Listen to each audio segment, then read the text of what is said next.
31 नीति वचन।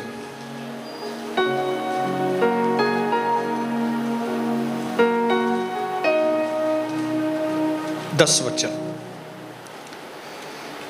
भली पत्नी कौन पा सकता है, क्योंकि उसका मूल्य मूंगों से भी बहुत अधिक है। जिसका मतलब है भली स्त्रियां ऐसे ही गली गली में नहीं मिलती हैं, विरले मिलती हैं, ढूंढना पड़ता है। उसके पति के मन में उसके प्रति विश्वास और उसे लाभ की घटी नहीं। वो अपने पति की चहेती होती है, फेवरेट। उसका पति उसके ऊपर कुर्बान होता है। वह अपने जीवन के सारे दिनों में उससे बुरा नहीं वरन भला ही व्यवहार करती है। अपने पति से हमेशा अच्छा व्यवहार करती है। पति को चिढ़ाती नहीं है, पति को तपाती नहीं है, तुच्छ नहीं समझती। जीवन भर 1 जनवरी से लेके 31 दिसंबर तक वो अपने पति से भला ही व्यवहार करती है। वह ऊन और सन ढूंढ ढूंढ कर अपने हाथों से प्रसन्नता के साथ काम करती है। दिल लाए करे कम न कंदिया, खुशी से काम करती है, क्योंकि उसको मालूम है मेरा परिवार है, मेरा घर है, ये प्रभु ने मुझे दिया है। तो मैं जो भी काम करूंगी यहाँ पे, जो भी मैं परिवार के ऊपर मेहनत करूंगी, वो खुशी से, बोझ के साथ नहीं। तो पास्टर ने बोला है, बच्चन बोल रहा है तो क्या करूं, जाके करना पड़े, ऐसा नहीं है। जो भली स्त्री रहती है, आदर्श स्त्री रहती है,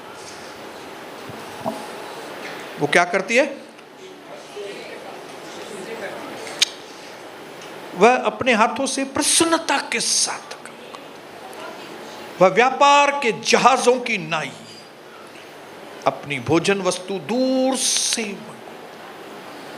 वो अपने परिवार के लिए कुछ भी करती है। व्यापारों के जहाजों की नाई, ये व्यापार के जहाज हमेशा चलते रहते हैं, आपको मालूम है।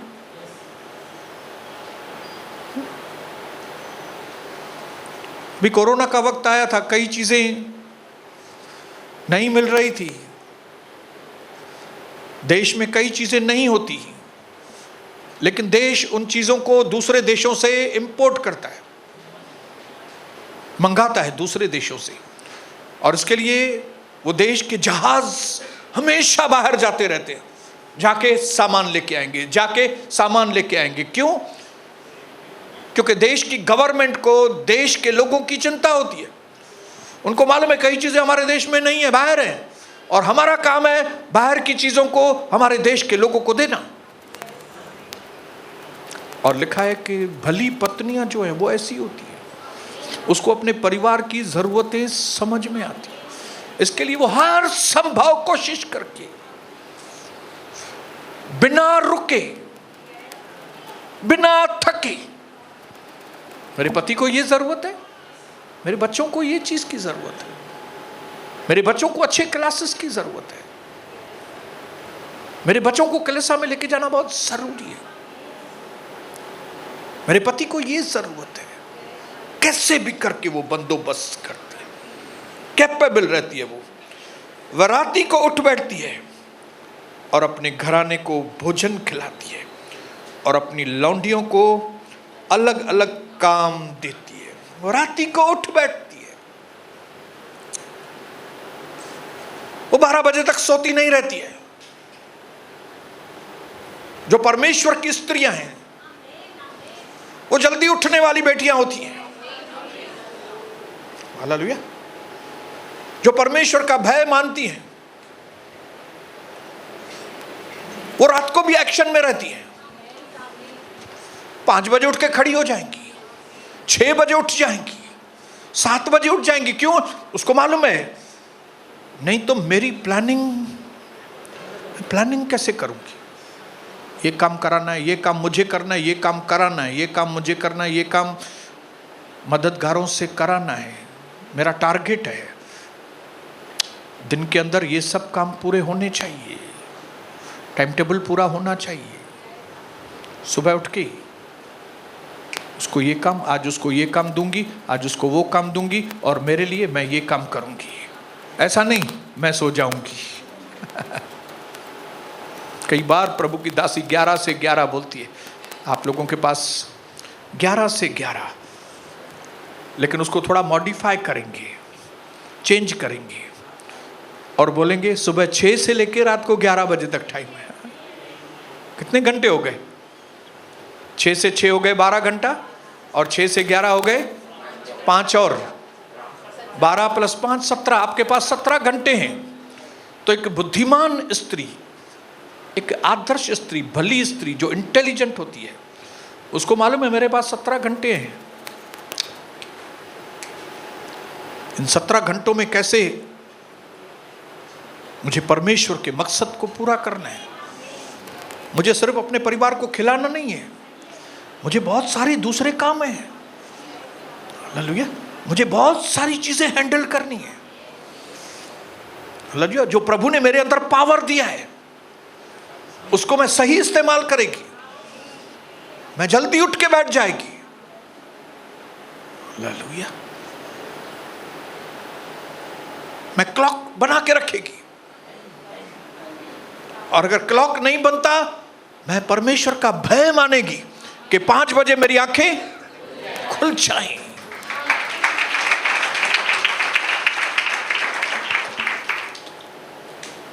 वह किसी खेत के विषय में सोच विचार करती है और उसे मोल ले लेती है।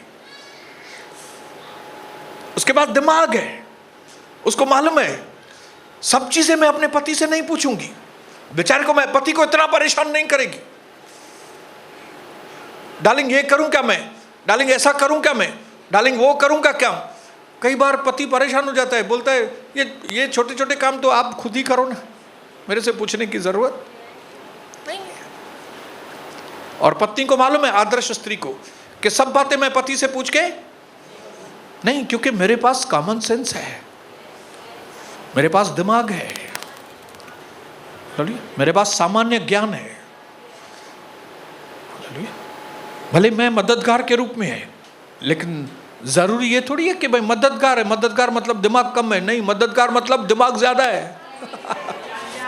दिमाग होगा तभी मदद कर सकेगी ना। आप ये मत समझो कि आप मददगार हैं मतलब आपके पास दिमाग कम है। ये कैलकुलेशन नहीं। आपको दिन में कई ऐसे डिसीजन लेने हैं जिसमें आपको पति से पूछने की जरूरत नहीं है, क्योंकि आप आदर्श स्त्री, आपके पास प्रभु है। हालेलुया। बोलो मेरे पास प्रभु है। हर चीज में पति को परेशान नहीं करूंगी। अभी थोड़ी बात हुई फिर फोन, वरी फोन, घड़ी घड़ी फोन। पति बोल सकता है तुम्हारा दिमाग तुमको नहीं है क्या? तो के दिमाग काने पहनजो। हाँ, अपने बेटे को क्या खिलाना है तुम्हारे पास दिमाग नहीं है? बेटी को कौन से क्लासेस पे भेजना है तुमको दिमाग नहीं है?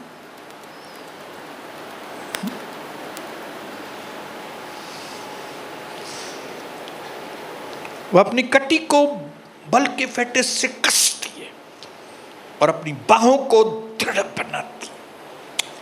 मैंने इंग्लिश में लिखा है, शी सेट्स हर वर्क विक्टोरियसली। वो अपने काम को, है ना, इंग्लिश ट्रांसलेशन में लिखा है, वो अपने काम को विक्टोरियसली करती है। विक्टोरियसली मतलब पूरे पैशन के साथ, पूरे पैशन के साथ। हालेलुया। मानो जैसे इंजन चल रही है, हल्का फुल्का काम नहीं करती वो। किसी के ऊपर नजर रखनी है तो ऐसे नजर रखेगी, सफाई करनी है तो ऐसे ऐसे छंडकी खाली नहीं मारेगी। छंड को हणी वठा।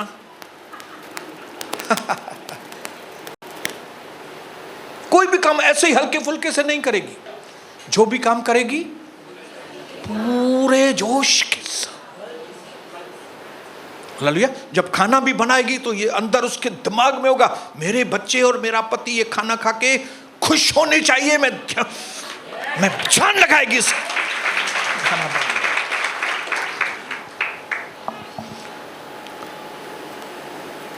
She sets about her work vigorously and her arms are strong. बहादुर औरत है वो मामूली औरत नहीं है। हालेलुया। बहादुर है वो। है कितनी बहनें यहां पे बहादुर है? हैंडल कर सकती है? काम कैसे करेंगी? हाँ, और प्रभु का काम वो सुस्ती के साथ। घर का काम चुस्ती के साथ, प्रभु का काम सुस्ती के साथ। या तो प्रभु का काम करेंगी नहीं तो वो प्रभु की आदर्श स्त्री नहीं हुई। आदर्श स्त्री परमेश्वर का काम भी चुस्ती से करे। मैं धीरे धीरे अपने टॉपिक के ऊपर आ रहा हूं। वह परख लेती है कि मेरा व्यापार लाभदायक है, रात को उसका दिया नहीं बुझता। वह अटेरन में हाथ लगाती है और चरखा पकड़ती है, और वह दीन के लिए मुट्ठी खोलती है। वह दरिद्र को संभालने को हाथ बढ़ाती है। वह अपने घराने के लिए हिम से नहीं डरती, क्योंकि उसके घर के सब लोग लाल कपड़े पहनते हैं। उसने अरेंजमेंट कर दिया है पहले ही। वह तकिए बना लेती है। उसके वस्त्र सूक्ष्म सन और बैंजनी रंग के होते हैं। राजाई कपड़ा पहनाई दिया। वो अपने खानदान को राजाई कपड़े पहनाती है, लबाड़ कपड़े नहीं। वो अपनी बेटी को मस्त कपड़े पहनाएगी। वो अपने बेटे के कपड़ों के ऊपर भी ध्यान देगी। वो अपने पति के कपड़ों के ऊपर भी ध्यान देगी। और फिर सबसे ज्यादा वो अपने कपड़ों के ऊपर भी ध्यान देगी। उसको मालूम है कलीसिया में कौन से कपड़े पहनने के लिए जाना है। उसको मालूम है घर में कौन से कपड़े पहनने के लिए सही है। उसको मालूम है जब मैं अपने पति के साथ घूमने के लिए जाती है तब कौन से कपड़े होने चाहिए। उसको मालूम है जब रात को सोने का वक्त है तब कौन सी नाइट ड्रेस होनी चाहिए, कौन से कपड़े के मेरा पति मुझे देखे तो खुश हो।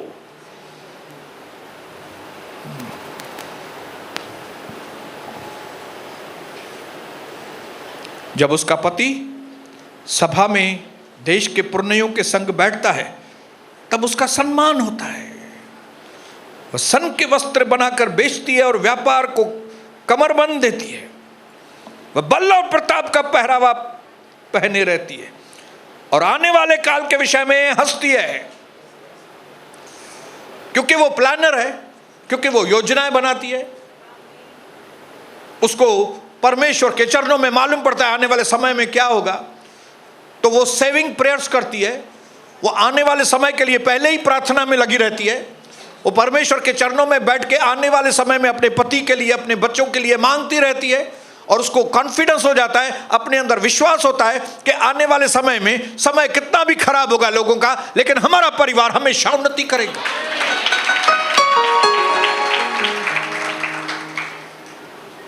वह बुद्धि की बात सोच बोलती है और उसके वचन कृपा की शिक्षा के अनुसार होते हैं। वह अपने घराने के चाल चलन को ध्यान से देखती है और अपनी रोटी बिना परिश्रम नहीं खाती। वह अपने घराने के चाल चलन को जांचती है। उसका ध्यान रहता है उसके पति के चाल चलन के ऊपर। वो ये नहीं बोलती कि मुझे मालूम नहीं मेरा पति क्या करता है, मैं थोड़ी उसके पीछे घूमती रहती हूं। तुम उसके पीछे घूमती नहीं रहती है, लेकिन तुम एक व्यक्ति के चरणों में बैठकर उससे पूछ सकती है, क्योंकि वो व्यक्ति उसके पीछे पीछे घूमता है। हालेलुया। वो व्यक्ति और कोई नहीं, हमारा प्रभु यीशु मसीह है। वो आपके पति के चारों ओर घूमता है। आपको इन्फॉर्मेशन पूछनी है, प्रभु से पूछो, प्रभु मेरा पति दुकान से 8 बजे निकलता है लेकिन 11 बजे घर पे क्यों आता है? हालेलुया। क्यों 11 बजे आता है? किधर जाता है? और अगर किधर जाता है तो क्यों जाता है? दुकान से निकलकर घर पे क्यों नहीं आता? क्या बात है? चाल चलन पर ध्यान देती है, वो अपने बेटे के ऊपर ध्यान देती है, अपने बेटे को पकड़ती है। काय का टाइम पास कर रहा है तू? बेटी को पकड़ती है वो। किधर जाती है तू? घड़ी घड़ी बाहर क्यों जाती है? किसके साथ बात करती है? कॉलेज से कितने बजे आई? खाना क्यों नहीं बनाती है? खाना सीखती क्यों नहीं है? खाना इतना क्यों खाती है? ये माँ का, ये आपको ध्यान देना है। आपकी बेटी कितना खाती है, आपका बेटा कितना खा रहा है। मुझे बड़ा तरस आता है जब मैं मुकेश अंबानी के बेटे को देखता हूं। क्या बेचारा, क्या हालत है। आप बोलेंगे हमारे हाथ में नहीं है। प्रभु ने हमारे हाथ में ही दिया है। कई लोगों को क्या है, अपनी जान छुड़ानी है तो बोलते सब तो होना चाहिए में आओ, और प्रभु आपको बोलेगा मेरे हाथ में नहीं है कुछ भी। उत्पत्ति पढ़ो, मैंने सब कुछ तुम्हारे हाथ में कर दिया है। इवन कुत्ते बिल्ले भी मैंने आपके हाथ में किए हैं। आपके ही हाथ में, आप 3 रोटी खाओ या 6 रोटी खाओ, आपके हाथ में है। प्रभु आके थोड़ी बोलेगा हाँ बस 3 खां वधीक न खाए जाए, डंडो वणो मेहनत है, ऐसा बोलेगा क्या प्रभु आके? आपके हाथ में है। आपके हाथ में। आप अपने घराने के ऊपर नजर रखो। अगर आप प्रभु के चरणों में बैठती हैं तो आपको ये अक्ल आएगी कि मुझे अपने पति के ऊपर ध्यान देना है, बेटे के ऊपर ध्यान देना है, बेटी के ऊपर, हर व्यापार के ऊपर, घर में जो हेल्पर है उसके ऊपर ध्यान देना है। वो कितने बजे आती है, कितने बजे जाती है, सफाई कैसे करती है, काम कैसे करती है, हर एक चीज के ऊपर ध्यान देना है। और ये कोई बर्डन नहीं है। हालेलुया। अभी मैं आपको ये बता रहा हूं तो कई मेरी बहनें समझती हैं ला ये भी करना है, ये भी करना है, ये भी करना है। ये रोज की नॉर्मल बातें हैं भाई। हाँ, अभी मैं आपको बोलूं रोज स्नान करना है, हाँ, फिर बाहर आके कपड़े पहनने हैं, फिर बाल थोड़े बनाने हैं, फिर चप्पल पहन के घर से बाहर निकलना है, और फिर लिफ्ट से नहीं सीढ़ी से नीचे उतरना है, और फिर नीचे जो ऑटो रिक्शा है, ऑटो रिक्शा में बैठ के तुमको ऑफिस जाना है। तो आप बोलेंगे क्या, ला भाई इतना बाल भी बनाऊं, कपड़े भी पहनूं, ये भी करूं? अरे ये नॉर्मल है भाई सब। हाँ, अपने पड़ोसी को बोलो ये नॉर्मल बात है।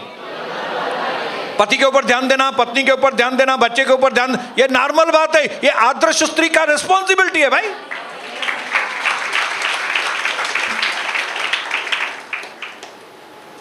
उसके पुत्र उठ उठ कर उसको धन्य कहते हैं, उसका पति भी उठकर उसकी ऐसी प्रशंसा करता है। बहुत सी स्त्रियों ने अच्छे अच्छे काम तो किए हैं। दुनिया की कुछ स्त्रियों ने जो प्रभु को नहीं मानती, उनने भी वो भी थोड़े अच्छे अच्छे काम करती हैं, परंतु उन सबों में तू श्रेष्ठ है। प्रभु की दासी, तू श्रेष्ठ है, तू श्रेष्ठ है उसमें। ऐसा लिखा नहीं है कि ये भजन संहिता ये किसने लिखा है। लमुएल राजा के प्रभावशाली वचन जो उसकी माता ने उसको सिखाए। अभी ऐसा हिस्ट्री में लिखा है कि ये सुलेमान की माँ ने, बत्शेबा ने लिखा है। मैं समझता हूँ बत्शेबा अपने बेटे सुलेमान को ये सब बातें लिखकर आगाह कर रही थी कि गलत औरत से शादी नहीं करना। हालेलुया। इसके लिए उसकी पॉजिटिव बातें, पॉजिटिव बातें, पॉजिटिव बातें। तो मेरी बहनों, आप जब ये पॉजिटिव बातें सुनो तब नर्वस ना हो जाओ कि हमारे अंदर तो ये नहीं है, मतलब हम लोग नहीं कर सकती, मतलब हम ऐसा नहीं। ये डिस्करेजमेंट के लिए नहीं है, ये इनकरेजमेंट के लिए है कि आप ऐसे बन सकती हैं भाई, आप ऐसे बन सकती हैं, आप आने वाले काल के ऊपर हंस सकती हैं, हालेलुया, आप प्लानिंग कर सकती हैं, आप चरखा लेके काम कर सकती हैं, आप अपनी झाओं में ताकत ला सकती हैं, आप सब कुछ कर सकती हैं, आप कैपेबल वुमन हैं। और फिर अच्छी बातें बता बता के 30 वचन में ये मां बत्शेबा वार्निंग देती है उसको कि शोभा तो झूठी है, सुंदरता व्यर्थ है, परंतु जो स्त्री प्रभु का भय मानती है उसकी प्रशंसा की जाए। पहला शमूएल 16 अध्याय में लिखा है, परमेश्वर बाहर की चीजों में उतना इंटरेस्ट नहीं है जितना अंदर की बातों में इंटरेस्ट है। लोग तो बाहर से देखते हैं, लेकिन परमेश्वर अंदर की ब्यूटी चाहता है। Hallelujah. Shobha, Shobha that means English में उसको कहते हैं charm, charming, charming lady. Charming मतलब मोहिनी,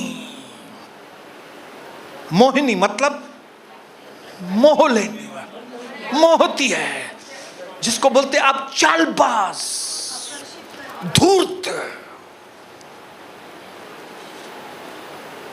बाहर से सुंदर है, स्किन अच्छी है, ब्यूटीफुल है, नाक और नक्श भी अच्छे हैं, लेकिन अंदर से चार्मिंग है। चार्मिंग मतलब उसको अपना मतलब सिद्ध करना है।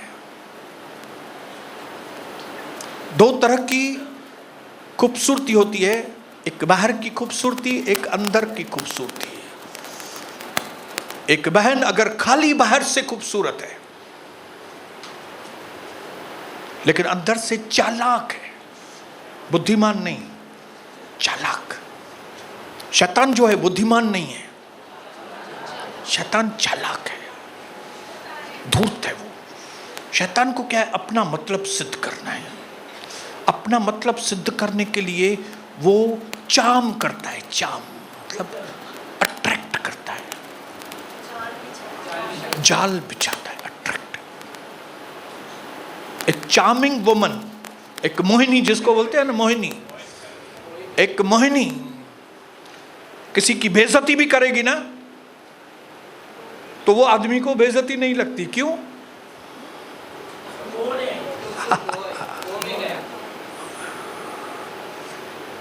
एक चार्मिंग औरत सामने वाले के पैसे लपेट के जेब में डालेगी ना, लेकिन वो आदमी कुछ भी नहीं बोलेगा। क्यों? क्योंकि वो औरत चार्मिंग है, बाहर की, मोह लेने वाली। वो इस तरह से बात करेगी, इस तरह से एक्शन करेगी, इस तरह से करेगी कि आप पागल हो जाएंगे। और ये इसके लिए नहीं कर रही है कि वो आपसे प्यार कर रही है, उसको आपसे कुछ चाहिए। जैसे शैतान ने अदन की वाटिका में हवा को चार्म किया, बहकाया। हवा को ऐसा लगा जैसे ये स्नेक जो है, ये सांप जो है उसका दोस्त है। अरे क्या तुमको खाने के लिए मना किया? ऐसा क्यों किया है प्रभु ने? चार्मिंग। ये चार्मिंग जो है ना, चालाक, मैं चालाक शब्द बोलूंगा। ये चालाक लोग क्राउड के पीछे नहीं भागते, क्राउड इसके पीछे भागता है। ये लोगों के पीछे नहीं भागती, लोग इसके पीछे भागते हैं। लेकिन काश कि प्रभु की जो बेटियां हैं, आदर्श पत्नियां हैं, वे असली चार्मिंग बने अगर, हालेलुया। जैसे पतरस की किताब में लिखा है कि तुम्हारी ब्यूटी जो है, तुम्हारी खूबसूरती सिर्फ बाहर की नहीं है, लेकिन तुम्हारी खूबसूरती मन की दीनता, तुम्हारे अंदर के गुण, नम्रता, ऐसे गुण जिससे पति तुम्हारे पीछे आ। हालेलुया। बाइबल हमेशा इनकरेज करता है कि हम अंदर से खूबसूरत बने। हालेलुया। बाइबल आज भी आपको इनकरेज कर रहा है मेरी बहनों, अपने अंदर की ब्यूटी के ऊपर मेहनत करो। आप अंदर से इतने अट्रैक्टिव बनो, आप अंदर से मोहिनी बनो ना। ये बाहर की मोहिनी मत बनिए, ये नाचने वाली मोहिनी नहीं। ऐसी दासी बनिए परमेश्वर की कि लोगों के पीछे, काहे का लोगों के पीछे मैं जाऊंगी, लोग क्या करते हैं मेरा कोई मतलब नहीं है, लोग आपको देखें कि आप क्या कर रहे हैं।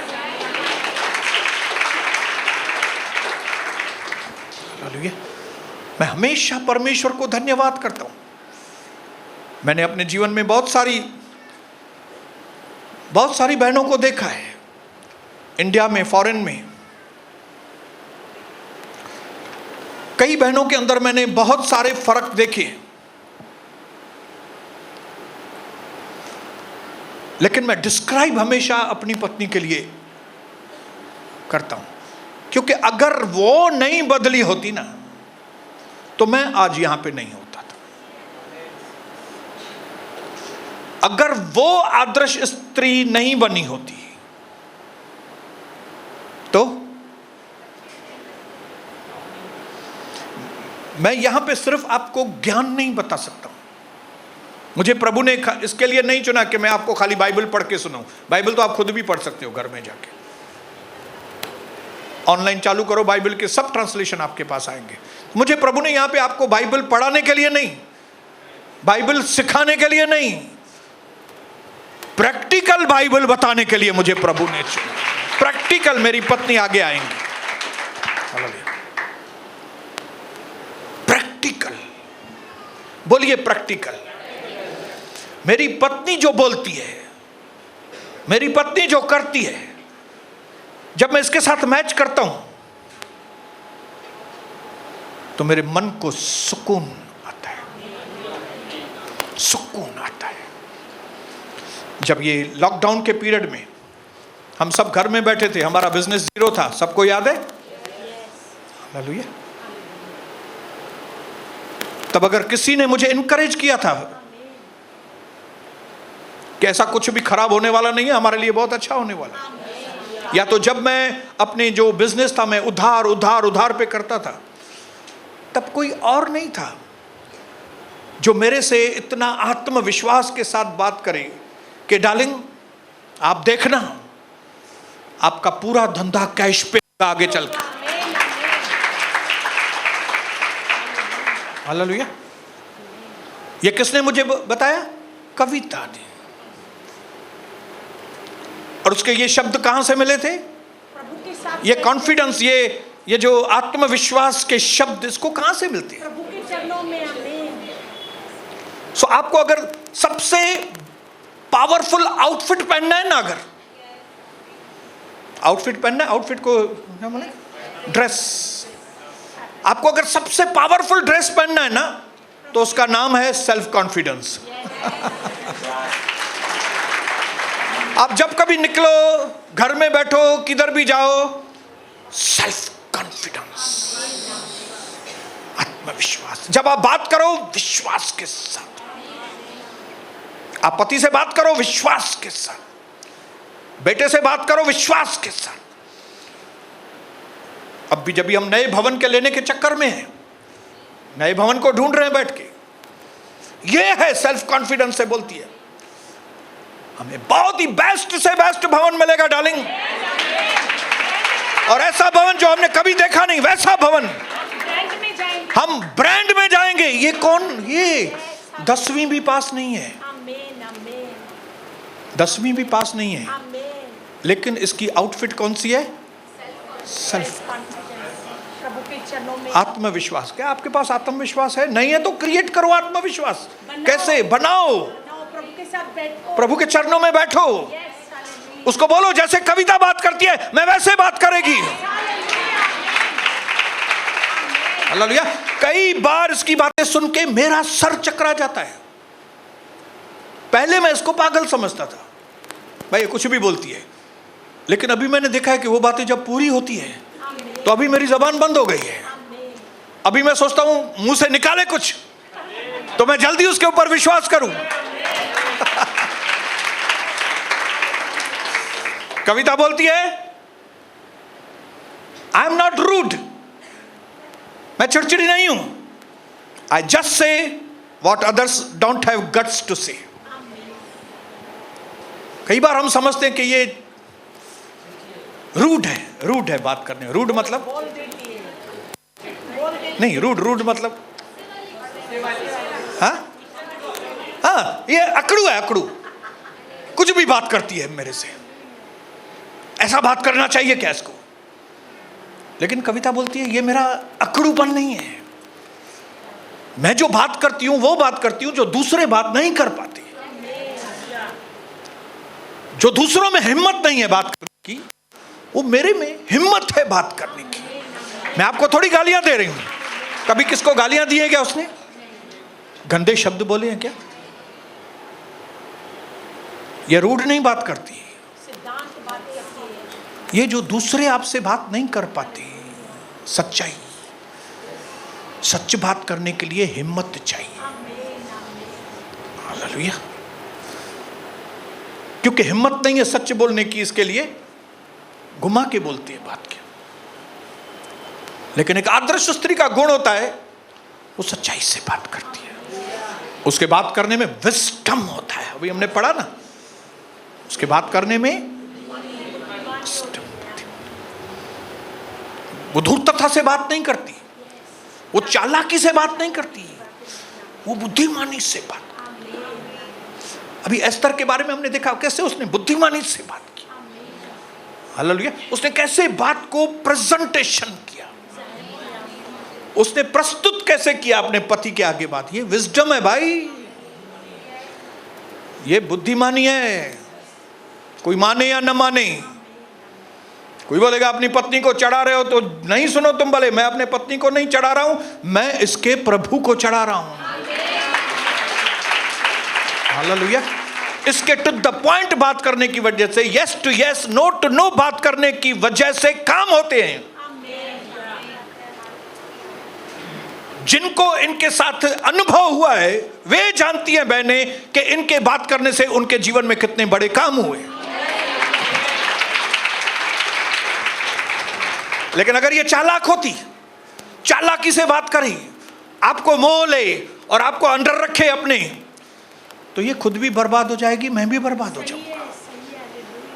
हम आबाद हो रहे हैं, इसका मतलब है परमेश्वर का हाथ हम सबके ऊपर है। जज़बेल ने अपने पति आहाब को बोला, क्या तेरे पास क्या अक्ल है, तू राज, ये तू ऐसा राज करता है तू? हाँ? ये नाबोद, ये मामूली आदमी से तू सुन के आ गया। अभी मैं तेरे को बताएगी ये मामूली आदमी को कैसे मैं ऐसी चालाकी से काम करेगी। खत्म।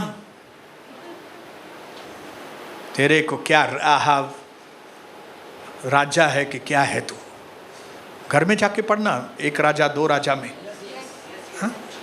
कैसे धूर्तता से जज़बेल, आज कई बहनें ऐसा धूर्तता से बात करती है और उसका नतीजा क्या निकलता है?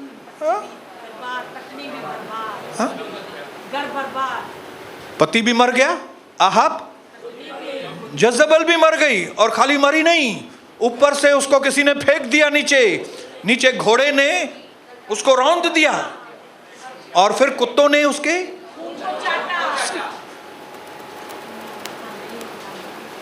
कभी भी चालाक नहीं, प्रभु के घर में चालाकी नहीं चलेगी, प्रभु के राज्य में चालाकी नहीं, बुद्धिमानी चलेगी।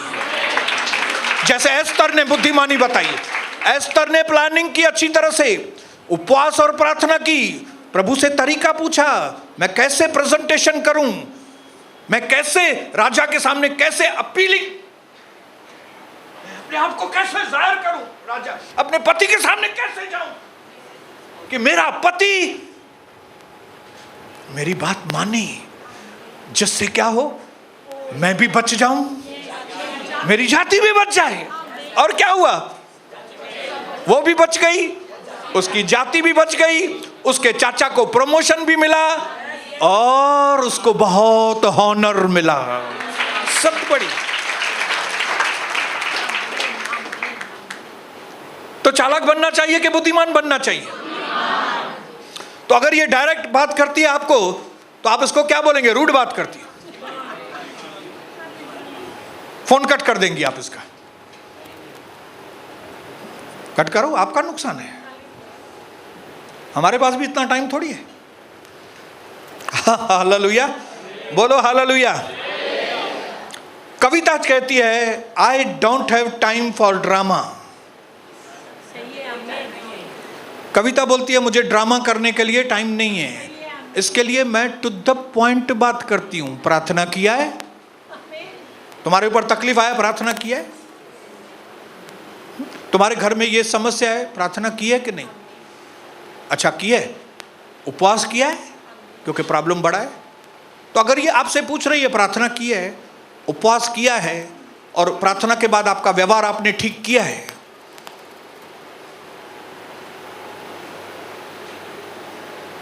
तो ये टू द पॉइंट बात कर रही है, ड्रामा नहीं कर रही है। मतलब ड्रामा, ड्रामे को समझते हैं आप? ड्रामा किसको बोलते हैं? यहाँ थी वे तो यहाँ किया थी वे, वो इतनी अच्छी तू, तेरे पति को क्या हो गया? ये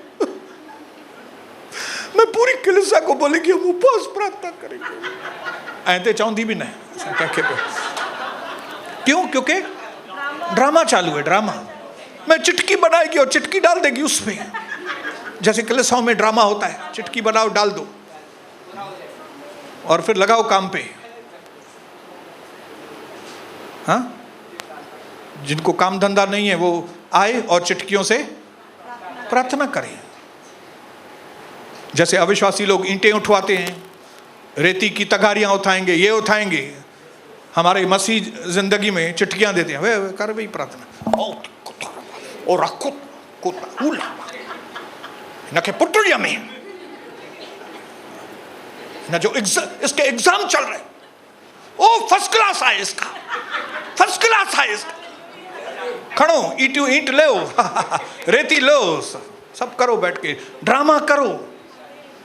लेकिन ये ड्रामा नहीं करती है, टू द पॉइंट बात करती है। आपको समझ में आएगा अगर, तो आपका भला हो जाएगा। आप नहीं समझेंगे तो हमारा तो भला होगा ही होगा, क्योंकि इसने तो अपना काम किया। 2 पॉइंट और बोल के मैं खत्म करूंगा। कविता बोलती है, मैं जब भी कविता बोलूं तो आदर्श स्त्री, आदर्श स्त्री, मैंने इसके अंदर जो मारी है बातें, मैंने जो चेक किया है इसके अंदर, तो कविता कहती है, या तो मैं इस प्रॉब्लम का सॉल्यूशन ढूंढेगी, या तो इस प्रॉब्लम का सॉल्यूशन बनाऊंगी।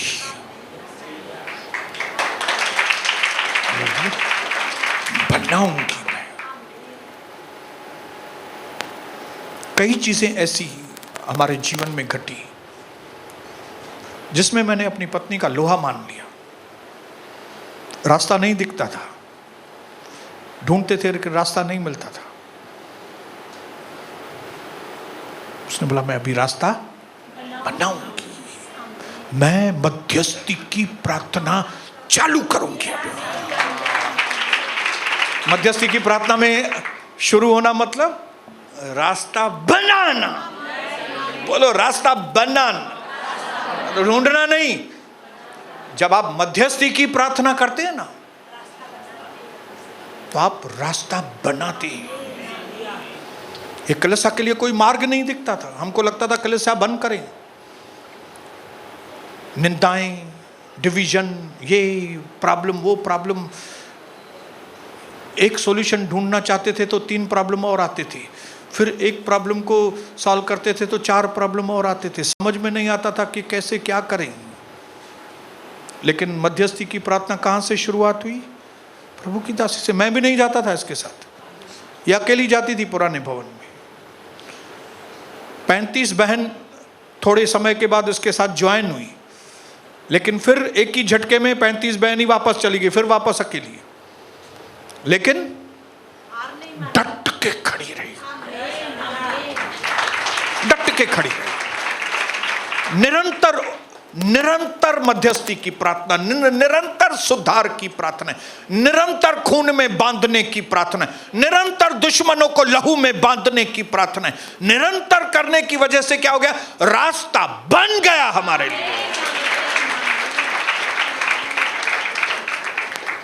ये किसका काम है? अगर कोई रास्ता नहीं मिल रहा है तो कि बैठ जाना है।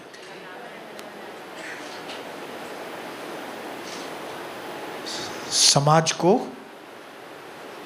बदल डालो।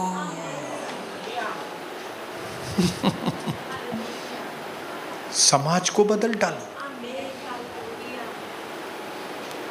कैसे?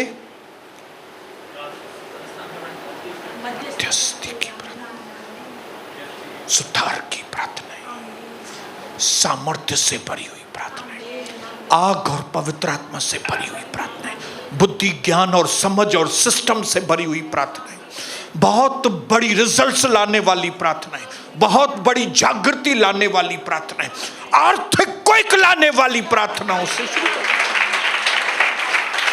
मैं आपको बताऊं, कई मेरी बहनें, कई मेरे भाई जब ये प्रार्थना करती है तो उनकी टांगें कांपती हैं। उनको लगता है ऐसी ऐसी प्रार्थनाएं होती हैं क्या?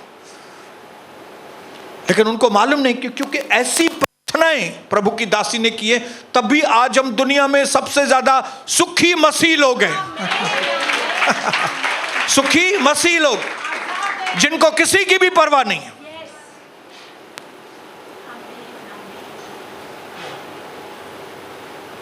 आखिरी चीज बोलूंगा,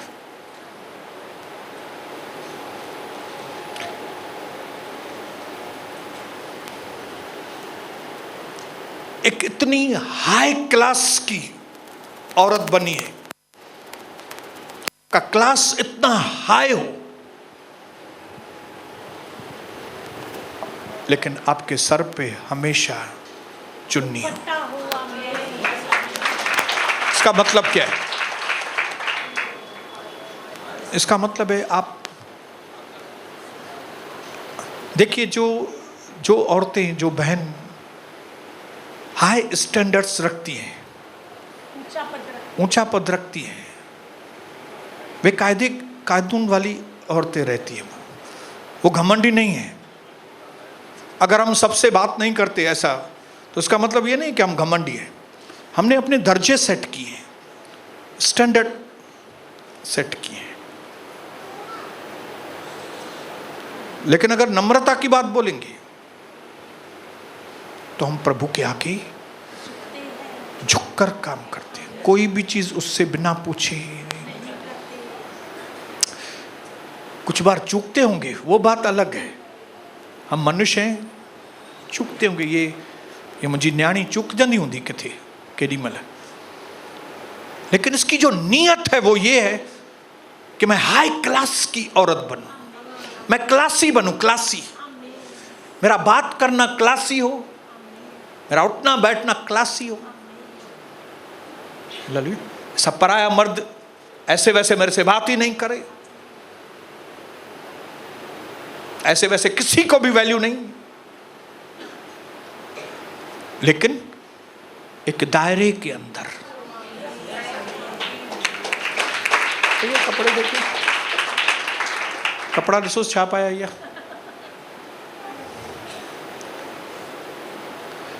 इसको बोलता हूं कम से कम कुर्ता तो बड़ा है, नीचे से कम थोड़ा पैंट टाइप या जीन टाइप पहनो, ज़्यादा कॉम्बिनेशन नहीं पहनती है, यही पहन के आती है। क्लासी है, अंदर से हाई स्टैंडर्ड वाली है, लेकिन नम्र है।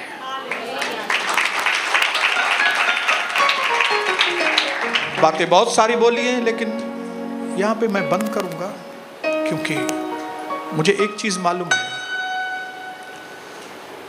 अगर पौलुस कहता है कि जो मुझे सामर्थ्य देता है उसमें मैं सब कुछ कर सकता हूं, तो आप बहनें क्यों नहीं बोल सकती है?